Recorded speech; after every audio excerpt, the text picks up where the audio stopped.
Hello, I'm Janice Long, and this is part 5 of Liverpool, the New Wave on BBC Radio 2. Tonight, the cream of Clubland. KLF is gonna rock you.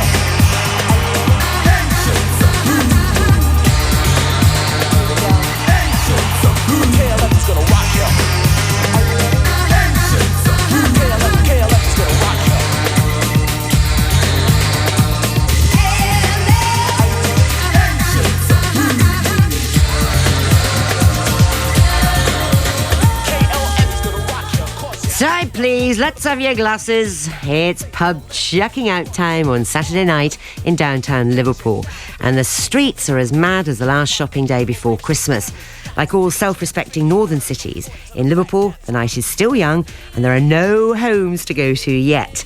And with a list of nightclubs as long as your arm, Liverpool is giving down the road Manchester a run for its money. And the cream of the crop is just that, cream. The club that has everything, its own label, its own festival and a huge international profile. And Garland's, Liverpool's gay super club, currently holds Mixmag's much coveted UK Club of the Year title. How did Liverpool get to this point? After we twisted and shouted till we could twist and shout no more, apart from an embarrassing mum or uncle, how come Liverpool made it to dance capital?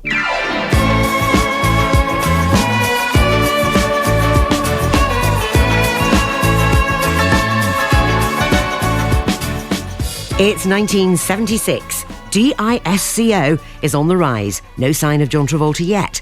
And there, in the heart of Toxteth, is a soul band who are about to take the top spot. They are the real thing, with more soul than Doc Martens and talent a go-go. It had to happen. Eddie Amu actually started his musical career with another black soul band called The Chance, and quite frankly, had one of the most enviable beginnings possible for a Liverpool band at that time. Back in 1961, myself and 4 other guys formed this sort of like street corner doo-wop group called the Chance. We were sort of like into all the American doo-wop groups like High Glows, all them type of bands, you know. And we used to get up into Stanley House and practice our harmonies and stuff, you know. By a quirk of fate, one night, one of the band, Joey Ankara, was in the Tower Ballroom at a Little Richard concert, and supporting Little Richard was the Beatles. And Joey sort of like chatted his way into Little Richard's dressing room. Oh dear. And Paul seen him coming out of the dressing room. So he went up to Joey and started talking to him. And Joey says, well, I've got a sort of like a harmony vocal group. And we just sing, we don't play, we just sing. So Paul, he said, we're going to do the Star Club. When we come back, I'll give you this note. Bring it down to the cavern. Show them this note and they'll let you in. And we'll have a listen to you, you know. So we sort of like rehearsed frantically, you know, and watched the papers and stuff like that. We never even heard of the cavern. We didn't even know what it was, you know. Our life was Liverpool late, you know. In them days, blacks didn't move out of Liverpool late. That was it, you know what I'm saying? So we'd never even heard of the cavern or Merseybeat. So when the Beatles came back from the Star Club, we all met down there one lunchtime, chatted our way in, showed the note to Paddy at the door. There's a doorman named Paddy. He took the note of it and said, OK, go on in. We waited for them to finish the show. When they finished the show, we met them walking out. And Joey went up and says, Paul, remember me? Paul obviously didn't remember him, but he'd seen the note. He said, OK, get up there then. Declared the stage for us. And we all jumped up.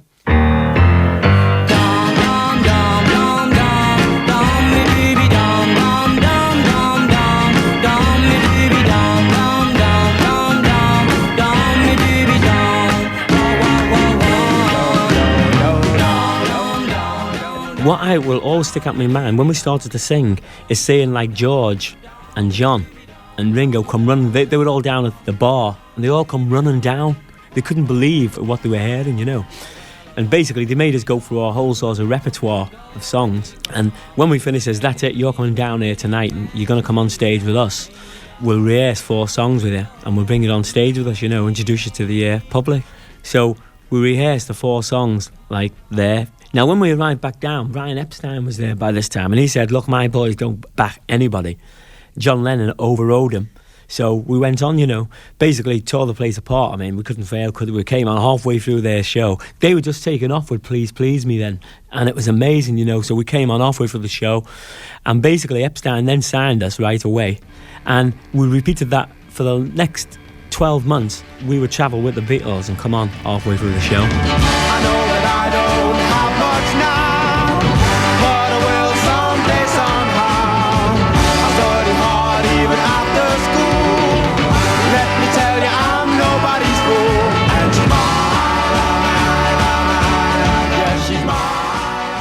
Now, alongside this, Eddie formed The Real Thing with his brother Chris.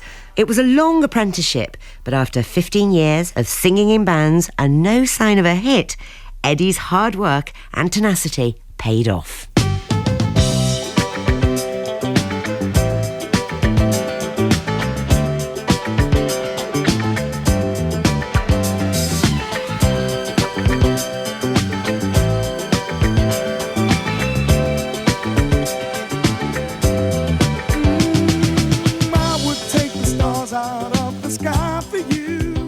It's a classic story. Every band in town was offered the song and every band turned it down. Nobody wanted it except us, you know. We heard the song, we thought, sounds okay. We're just about to be kicked out by the record company, just about to be dropped, and we thought maybe this'll win us another sort of like 6 months on our contract, you know. So we took it in, went in and recorded it, thought nothing of it. We just thought that's another one down the Swanee, most probably we'll keep them off our backs. Next thing, we get a phone call from our manager. Your record has started to sell 200 a week. 200 records a week? Us? Came back on us about 2 weeks later. Oh, you're doing about 400 a week. The next thing, I just had a meeting with the Chant because we'd split up and we were arguing over the proceeds, how to split up the van and the pay and stuff. And I got off the bus, I just arrived back home, and there was my wife running towards me waving this telegram. I said, so what's wrong? She said, you've got to get down to London. It's a telegram from your office. Your record's in the breakers. What's a breaker? I didn't know what a breaker was. Phone Tony Hall's our manager. He said, just phone Tony Hall. And he said to me, the breakers means that you're 6 records outside the top 50. I've got you at the top of the pops. You're on tomorrow. I said, I don't care how you get here, get here. Oh, you to me are everything, the sweetest song that I could sing. Oh, baby, to you I guess I'm just a clown who picks you up each time you're down.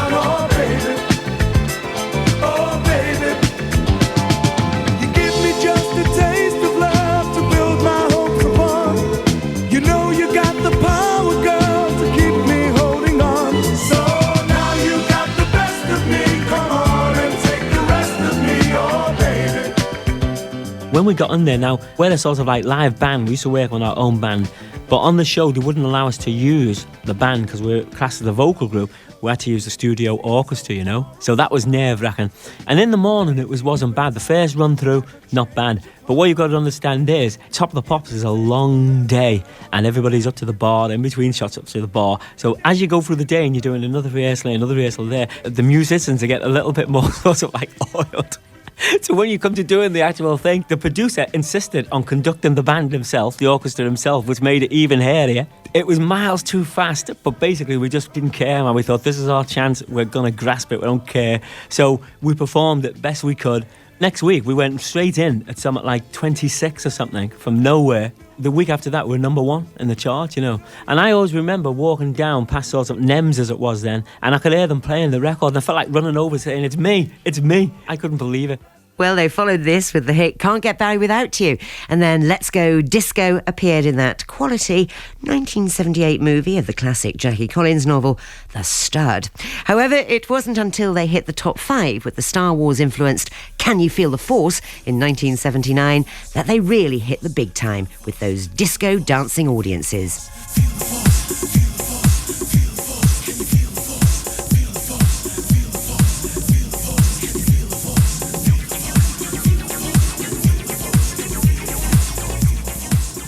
The Real Thing, who have the total respect of Liverpool bands who followed. Their influences touched so many, including Lars and castman John Power.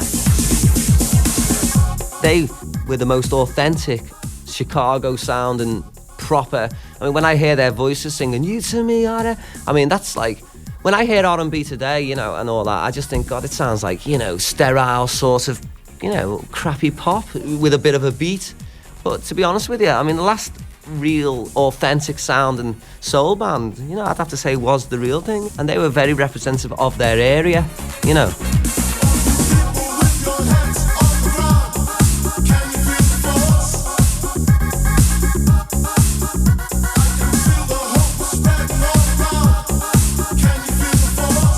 After Eric's, I found myself in the 80s hanging out at the Warehouse with more bands than you can mention and the chance of a dance as well.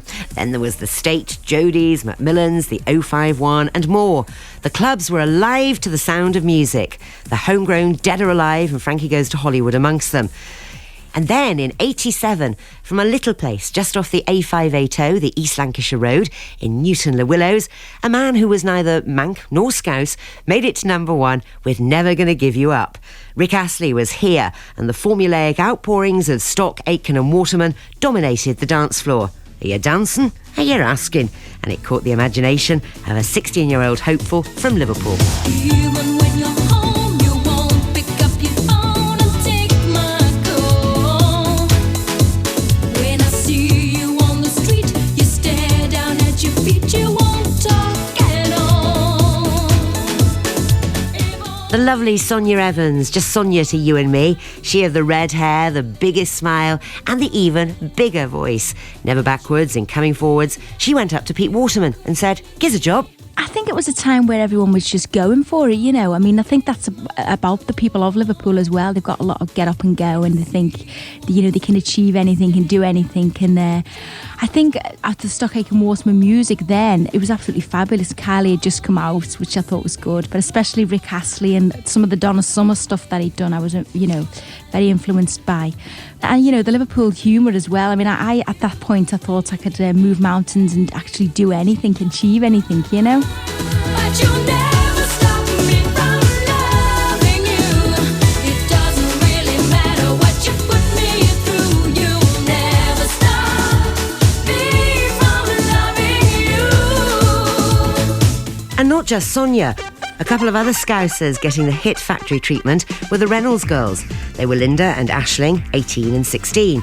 Now, they hung around Stanley Street in Liverpool, waiting for Pete Waterman to finish his radio show so they could hand him a tape.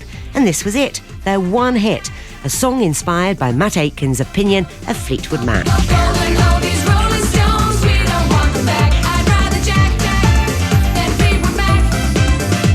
No heavy metal, rock and roll music from the past. I'd rather Jack than Fleetwood Mac. I'd rather Jack. Now, let's just rewind. Towards the latter end of the 80s, the Justified Ancients of Moo Moo, the Jams, were sneaking onto the music scene. And although not from Liverpool, founder Bill Drummond had been an integral part of so much that had happened in the Eric's days and onwards. He was in the punk outfit Big in Japan. He had Liverpool's own Zoo label and had managed Echo and the Bunnymen and the Teardrop Explodes. After working as an A&R man for Warner Brothers, Bill teamed up with Jimmy Corti, a musician in one of Bill's unsuccessful Warner signings, and thus the Jams were born. When Jimmy and I started working together, we'd both read a book called The Illuminatus. Within The Illuminatus, there is an organisation called the Justified Ancients of Moo Moo, who are supposedly some sort of age-old rebel organisation. So we decided that's who we were, and we would take that as our name. And we decided to make records using a sampler. We'd come across a sampler. We'd both actually worked with Pete Waterman. So Jimmy and I had learned about samplers from him, but we decided to take it a completely different route and make records that were just sampled bits and pieces from other people's records. And I went through my whole record collection, working out the keys that all the tracks were in and what the speed, the BPMs of all those tracks, so I could see how they could all cross-reference. And just using that, which is a total train-spotting way of doing it, putting it together, which tracks could work with which. And of course nowadays, the technology, you don't need to do all of that, but that's how we put together our first records as the Justified Ancients of Moo Moo. And it was just a complete racket, and there was me rapping on top of it. What time is love? What time is love? Love, love, love, love. With their weird sampling techniques and thumping bass lines, Drummond and Corti found themselves at the cutting edge of a new musical revolution that was about to explode. Rave. I was into a lot of the rap stuff that was coming over from America in the mid-80s and never wanted to hear another guitar record again in my life. So we spent a year making these basically rap-type, hip-hop-type, but very, very badly made type records. But then we did we got ourselves some home recording gear, and we made this one-off thing. We wanted to make this completely minimal track, one riff, no drums or just a pulse in it. We only did 2,000 of those. And it was called What Time Is Love, although we later had a hit record called What Time Is Love. This was an original version. And it somehow took off in Italy. And it started coming back into the country from Italy. And British DJs started picking up on it, thinking it's some groovy Italian thing. Because there was hardly any dance records then, and there was next to none made in Britain. So suddenly when they realised this was being made by these couple of British geezers who were already in their 30s, we became incredibly hip with all the sort of young generation of DJs. Just as the rave thing was kicking off. What time is love? What time is love? What time is love? The Justified Ancients of Moo became the Time Lords, who became the Copyright Liberation Front, KLF for short. And the KLF produced such dance classics as Last Train to Transcentral, Justified and Ancient, featuring the First Lady of Country, Tammy Wynette, and the 1991 number one, 3am Eternal, keeping them at the forefront of the growing rave scene. Some people think the whole rave thing was the first thing since punk. And in a way it was a kind of grassroots explosion in the same way as punk was. I mean, it worked in a different way, but it had that thing where it was just happening everywhere across the country. And it was ridiculously exciting.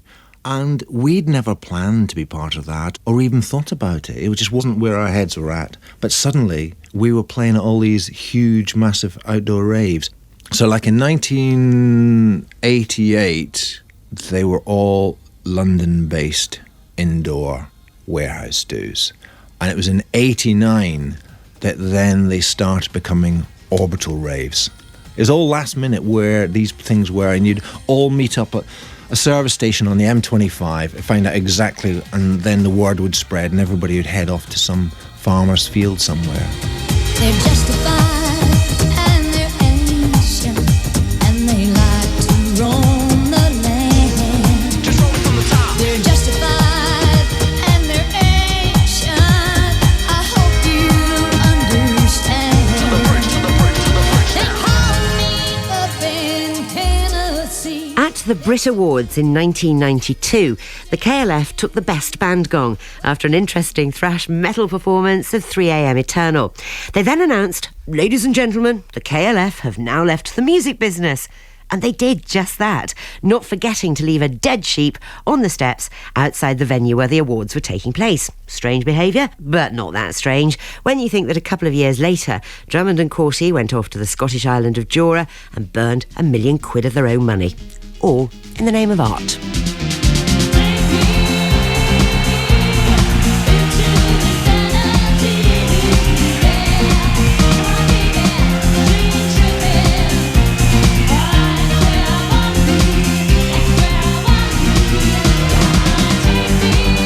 We're back in the 90s, and the late 80s club vibe had well kicked in. It was time to love and to dance. Acid, raves, ecstasy, and Manchester was baggy and the centre of the universe, for a while, with the Hacienda. The DJ was God, and we were his disciples.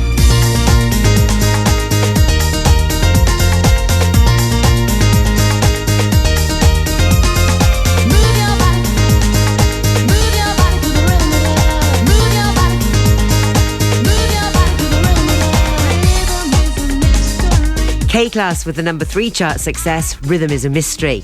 In Liverpool, Lotus Eater Pete Coyle was bringing them in with a club called G-Love. The illegal Quadrant Park in Bootle was rammed to the gills, and turning up at an acid house party over at Pete Wiley's was James Barton, who from humble beginnings became dance guru. He set up Cream, the club that put Liverpool well on the map. Probably my first sort of grand plan, if you like, was the 051, more than Cream, to be frank. And that was totally based on the Hacienda, really. I remember sort of sitting at home watching Tony Wilson on TV every Friday night, taking the piss out of us Scousers with his fantastic nightclub and his amazing label and stuff. And, you know, I knew about Eric's. Unfortunately, I think I was still sort of selling sweets in the playground to appreciate what Eric's was really about. But the State was the club I fell in love with. I walked in there when I was 15, and very bizarrely, I think Relax was booming out of the sound system, and just remember this amazing club. And when dance music hit in 88, and I spent many years sort of travelling around Europe selling tickets and t-shirts and stuff at gigs. And then I got back to London after being in Holland and got took to the Trip by a bunch of Cockney mates of mine, and that was it then. I discovered my sound.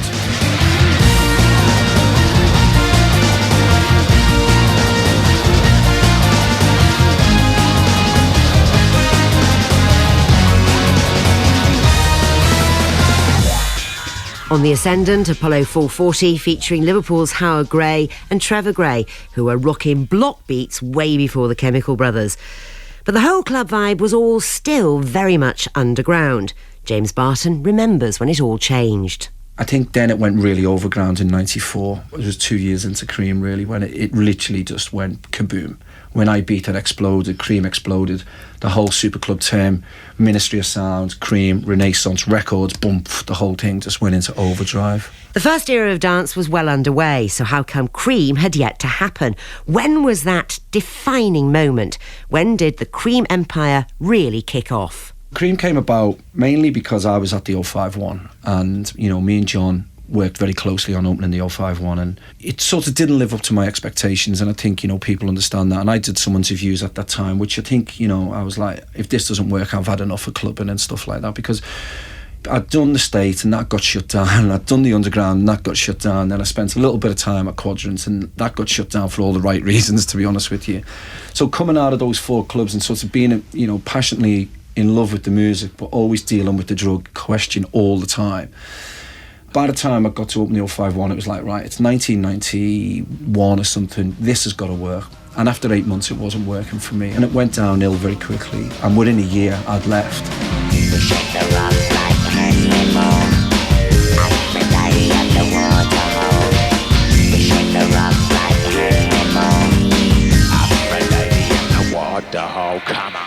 At that time, a guy called Darren Hughes was working for me because I was managing K-Class, and Darren's had a relationship with K-Class, and he said, look, you know, why don't we go and do something together? And I said, okay, fine, let's do something. I said, but I want it to be small, I want it to be intimate, I want to get the old faces out. And, you know, when I describe the old faces, I'm talking about Jane Casey and all those sorts of people, you know, and we sort of did a deal with Lenny and Stuart at the Academy, and we took the annex off them. And, you know, the philosophy was, you know, Liverpool still was stuck in this whole sort of like perception problem about it's a difficult place to come to, you know, you get mugged, you get your wheels nicked and all that sort of bullshit that we've all put up with for many years. You know, our philosophy was good club and safe and great music. And even though it was 1992, dance music had already gone through its first phase. It's already fragmented. So we had techno clubs, we had Balearic clubs, we had progressive clubs, we had house clubs, and it broken down into little pockets. And I think mine and Darren's philosophy was to try and bring the entertainment value back, the energy back, and just appreciate good quality DJs playing good records.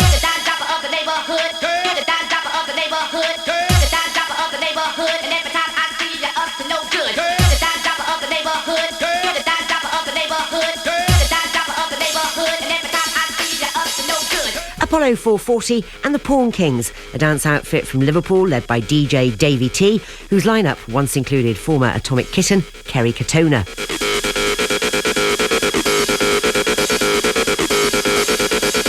So Cream became a sensation. Coaches of clubbers came from all over the country to dance their socks off in this super club. And the DJs were the creme de la creme. And the main reason for students applying to come to Liverpool was Cream. The other was Fred and his weather map from this morning. When did James realise he was at the centre of the dance universe? We opened in September, October, and I think it was Boxing Night that year when we did a big party with a bunch of other club promoters. I remember we did this flyer with the sort of like cowboys on the front, and they all had big Stetsons on, and we put a logo on everyone's head to sort of deliver the image of 3 or 4 clubs working together. And it went through the roof. We did 1,000 people, and we didn't go looking for PR at all. We just really wanted it to be cool. And then it was then, and then we'd moved from the annex, and we'd also gone into the Zoo Bar, and we was doing 900 people then.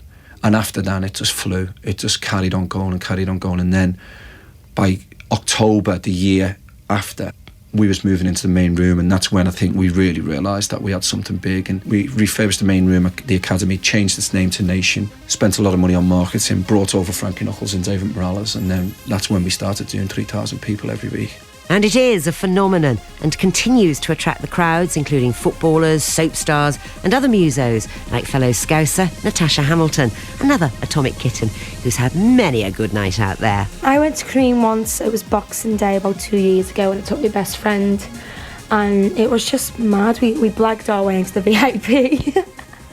It was just great fun, you know. We got champagne and, you know, just spoilt ourselves because it was Christmas. And the music was just amazing. Quite hard, you know, lots of dance music and stuff. But it was great fun. Let's face it, Liverpool is a big contender for the clubbing crown. Not only Cream, but Garlands and Voodoo, the city's big techno-electronic underground club, which has them queuing around the block. And the demand continues to grow. Why? I think Liverpool has become a totally different place to what I remembered in the 80s. It's a party town, it's a destination city. It attracts people from all over Europe, mostly Irish, I must admit. And absolutely honestly, I think it's dance capital, you know, full stop. I think, you know, Ministry have lost their way somewhat in dance community, and I think Cream has straddled a good fine line between both things. And people always ask me whether Cream would still be here if it was based in Leeds, London or Manchester. I don't think it would be. I think because we was in Liverpool and Liverpool needed something to get behind, it really were.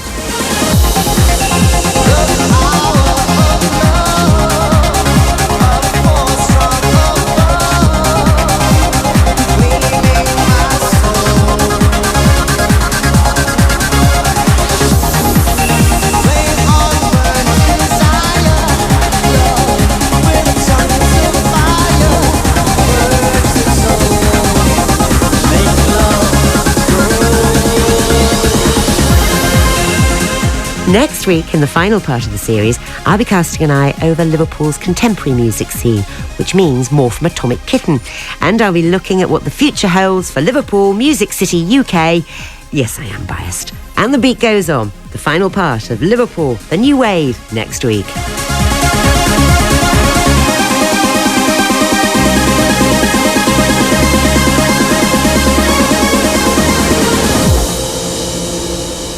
Good work, Janice.